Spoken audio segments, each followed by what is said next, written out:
जिउतिया व्रत कब करें, इसको लेकर अभी भी संशय है।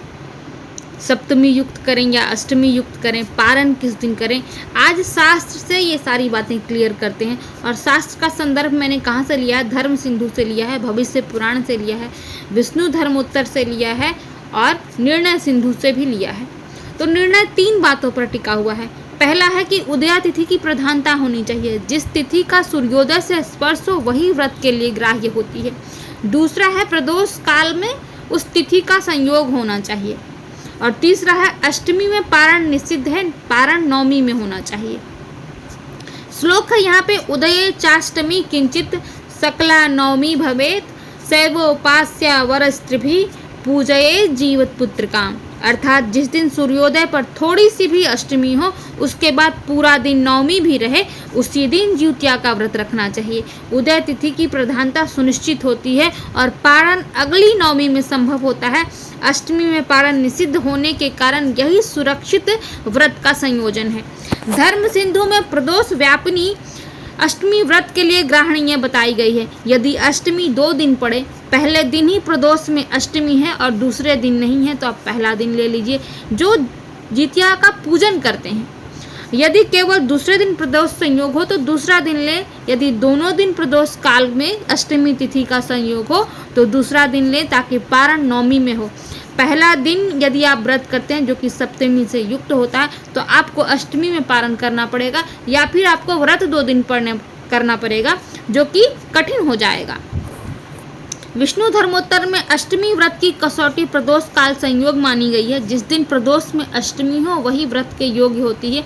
2 दिन होने की दशा में काल की प्रधानता और नवमी पारण की सुविधा देखते हुए दूसरे दिन को वरीयता देनी चाहिए। भविष्य पुराण में अष्टमी में पारण का निषेध है और नवमी पारण का विधान स्पष्ट है। यही कारण लेकर धर्म सिंधु दूसरे दिन का पक्ष मजबूती से रखता है, ताकि अष्टमी का पारण न हो पाए और रात्रि पारण का भी दोष न लगे व्रती को। अब निषेध के लिए श्लोक क्या लिखा गया है? सप्तमी शेष संयुक्ता या करोति विमोहिता सप्त जन्म भवेद बंध्या वैधव्यम च पुनः पुनः। अर्थ इसका यह है, भावार्थ यह है, यदि सप्तमी युक्त अष्टमी व्रत आप करते हैं, कोई भी व्रती करती है, तो इसका कड़ाई से निषेध किया गया है। इसका अर्थ यह है, ये कोई डर फैलाने के लिए नहीं किया गया है, नियम की गंभीरता दिखाने के लिए बताया गया है कि आपको सप्तमी युक्त व्रत नहीं करना चाहिए। सप्तमी युक्त व्रत करने से आप 7 जन्म तक वंध्या दोष लग जाता है और वैधव्य का भी दोष पुनः पुनः लग जाता है। तो जिस व्रत के करने से आप कल्याण की कामना रख रहे हैं, यदि वो व्रत आप करते हैं और आपको दोष ही लग जाता है तो फिर वो व्रत तो अर्थहीन हो गया।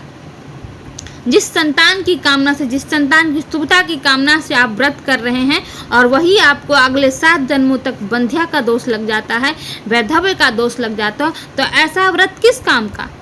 जिस व्रत के करने से हानि हो जाए वो व्रत कदापि नहीं करना चाहिए। तो मूल बात ये आती है कि 14 तारीख को सप्तमी युक्त अष्टमी है, जो व्रत करने पर आपको दोष लगेगा। ये दोष मैंने आपको पहले ही बता दिया है, तो आप उस दोष से बचने के लिए अष्टमी युक्त नवमी से युक्त व्रत कीजिए, जो कि 15 सितंबर को है।